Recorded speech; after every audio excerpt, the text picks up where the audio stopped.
అవమానించిన చోటే ఆత్మగౌరవ సన్మానం. అంబేద్కర్ సాక్షిగా సాయిల్కు కేటీఆర్ సన్మానం. లింగంపేటలోని అంబేద్కర్ విగ్రహం దగ్గర ముదం సాయిల్ను అవమానించిన పోలీసులు. బట్టలు ఉడుతున్నా ఈడ్చుకెళ్లిన వైనం. అవమానం జరిగిన చోటే ఆత్మగౌరవ గర్జన సభ. సాయిల్కు జరిగిన అవమానం తెలంగాణకు జరిగినట్టే. సర్కార్పై తప్పకుండా బదులు తీసుకోవాల్సిందే. దళిత వ్యతిరేక ప్రభుత్వాన్ని గద్దెదించుతాం. స్థానిక సంస్థల ఎన్నికల్లో కాంగ్రెస్ ను చిత్తుగా ఓడించాలి. శతాబ్దపు అతిపెద్ద మోసం కాంగ్రెస్ మేనిఫెస్టో. సీఎం రేవంత్ రెడ్డికి ఆదాయం పెంచే సత్తా లేదు. తెలంగాణ బాగు చేయాలంటే మళ్ళీ కేసీఆర్ రావాల్సిందని చెప్పేసి లింగంపేటలో ఆత్మగౌరవ సభలో కేటీఆర్ మాట్లాడినటువంటి మాటలు. అయితే ఒకసారి ఏమైందో మీకు చెప్పేటువంటి ప్రయత్నం చేస్తాం మిత్రులారా. ఎప్పుడు అంటే అంబేద్కర్ జయంతి రోజున ఇదే కామారెడ్డిలోని లింగంపేట దగ్గర ఒక దళిత నాయకుడిని సాయిలు ఆ నాయకుడు నివాళులర్పించడానికి పోతే ఆయనని పోలీసులతోటి అడ్డుకోబెట్టి ఆయన బట్టలు ఊసిపోతున్నా సరే అట్లనే గుంజుకపోయి ఆయనకు అవమానం చేసిరు. అంబేద్కర్కి నివాళులు అర్పిస్తేందుకు పోతుంటే. సో దాంతో అప్పుడు జరిగినటువంటి అవమానం దగ్గరనే నిన్న కేటీఆర్ గారు అక్కడికి వెళ్ళి ఆయనకి సన్మానం చేసి వచ్చిండు.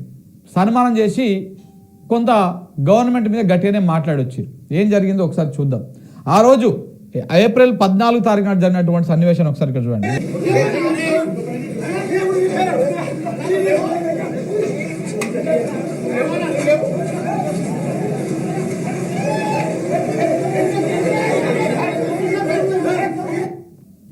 ఇట్లా కాంగ్రెస్ నాయకులకు కాంగ్రెస్ ప్రభుత్వానికి తొత్తులుగా మారినటువంటి పోలీసులు ఒక వ్యక్తిని అరెస్ట్ చేయవచ్చు, ఒక వ్యక్తి నిరసన వ్యక్తం చేస్తుంటే అడ్డుకోవచ్చు, శాంతి భద్రతలకు విఘాతం కలిగినప్పుడు దాన్ని నివారించవచ్చు.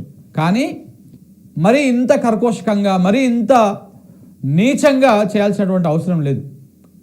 పోలీసులు కంప్లీట్గా కాంగ్రెస్ కార్యకర్తల లెక్క, కాంగ్రెస్ రౌడీల లెక్క, గూండాల లెక్క మారిపోయి ఈ రకంగా వ్యవహారం చేస్తూ ఉన్నారు. ఇది స్వయంగా అంబేద్కర్ జయంతి రోజు జరిగినటువంటి వ్యవహారం. ఒక దళిత నాయకుడు ఆయనకు వచ్చినటువంటి పోలీసులు ఆయనను చేసినటువంటి అవమానకరమైనటువంటి పరిస్థితి.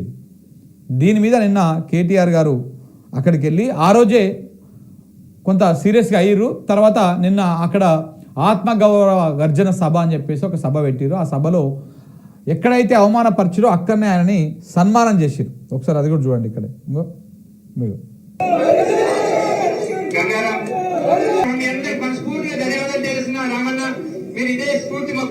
సో ఇక్కడ ఈ రకంగా అక్కడ ఎక్కడైతే అవమానం జరిగిందో అక్కడనే ఆయనకు సన్మానం చేసిరు.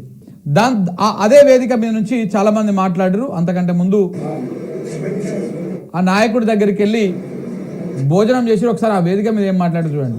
రేపు జెడ్పీటీసీ ఎంపీటీసీ సర్పంచ్ ఎలక్షన్లు వస్తున్నాయి. ఎట్లనైతే సాయిలన్న బట్టలు వాళ్ళు ఇప్పిండ్రు, వాళ్ళ బట్టలు ఈ ఓటే చూంటా ఏం చేసి అక్కడే వస్తారు మన దగ్గరికి. అన్న అంటారు, బావ అంటారు, బామ్మర్ది అంటారు, అల్లుడు అంటారు, తమ్మి అంటారు, దండం పెడతారు. గ్యారంటీ కార్డులు మంచిగా ఇవ్వరు మీ కాడ. అయితే ఎక్కడైతే సాయిల్ను అవమానపరచురో అక్కడనే ఆయనకు సన్మానం చేసినాము. ఏ రకంగా అయితే సాయిల్ను అవమానపరచురో అది సాయిల్కు జరిగినటువంటి అవమానం కాదు, అది యావత్తు తెలంగాణ సమాజానికి జరిగినటువంటి అవమానం, దళిత సమాజానికి జరిగినటువంటి అవమానం. అందుకే మేము అందరం కూడా వచ్చి ఆయనకు అండగా నిల్చున్నాం, అండగా నిలబడతాం కూడా. కానీ అవమానపరిచినటువంటి కాంగ్రెస్ పార్టీకి మనం బుద్ధి చెప్పాలి. స్థానిక సంస్థల ఎన్నికలు వస్తూ ఉన్నాయి.